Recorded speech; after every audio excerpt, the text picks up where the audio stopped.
wondered how they design those fantastic futuristic jets that you get in space movies, cartoons, or even computer games?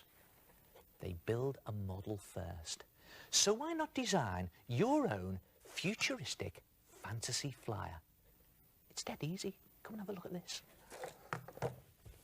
Now, the secret weapon is these things. Wedge-shaped boxes that have got one end narrower than the other. And you can get lots of boxes like this. You can get chocolate boxes, sweet boxes, and you can get loads of these chip boxes anywhere. So take one of these wedge-shaped boxes and place it onto a good strong piece of cardboard box card, and then just draw a wing on either side.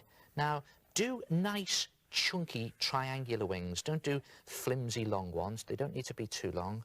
The idea is to make this look like a jet, not one of those big passenger planes.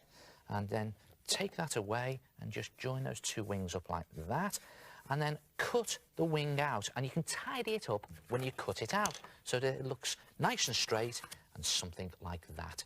Then take a ruler and place the ruler along the line and just bend that wing up slightly on one side and up slightly on the other side like that, and then turn it over. Bring your box back in and place the wing on the top so that the wings slope down slightly at the side of the box. And that's your basic wing and body structure for your plane. For the nose, take a paper or a plastic cup and put that on the front. And for the jets at the back, how's about cutting a Luro tube in half and placing those on the back? And for the tail, you could always cut out a triangular piece of cardboard box card, nice and strong, and slot that between the two at the back. And then tape the whole thing in place, and you'll have something that looks like that. Look at that. Now, the key to this is take your time. Make it nice and strong. Use lots of strong tape or good strong glue, and do it as neatly as you can. So that's the basic structure of your plane. But to turn it into a fantasy fighter, you need these things, rubbish tubes. So you can get cardboard tubes, plastic tubes, and the idea is to stick these all over the length of your plane. But don't forget, you're the designer, so you decide where they go. But I'll give you some ideas. How's about taking some of these cardboard sweet tubes and putting those underneath the wing like that? That looks like jets, and it also strengthens the wing if you tuck it into the side there. And then you could also take some of these cardboard Luro tubes, split them down the middle like that, and just place them all over the body of your plane, and it'll make it look really modern and high-tech, because these do look like extra fuel tanks and extra jets. The more the merrier.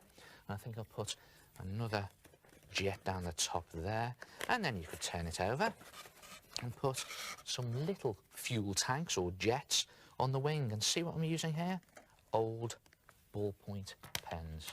You know me, I don't ever throw anything away. Put another one on the other wing like that. And the more bits of rubbish that you put on, the better. Just a case of testing things to see if they look good. That looks good. Another bottle top there. And I've cut this bit from an old egg box, and I'll just put that on there, and that can be the cockpit of my plane.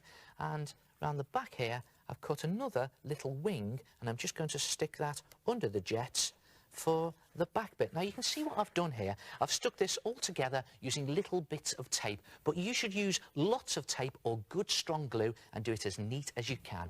And when you've got it to this stage, you can paint it. Now, you can paint it using acrylic paint or poster paint. If you're going to use poster paint, it's a good idea to mix in a little bit of PVA glue, so then your paint will stick to all these plasticky bits on your plane. And, of course, you're the designer, so you paint it any colour you want. I'm doing white here as a base colour, but you can do it camouflage, RAF colours, space colours, whatever you want. And then you can add on detail. And when it's finished, it'll look brilliant.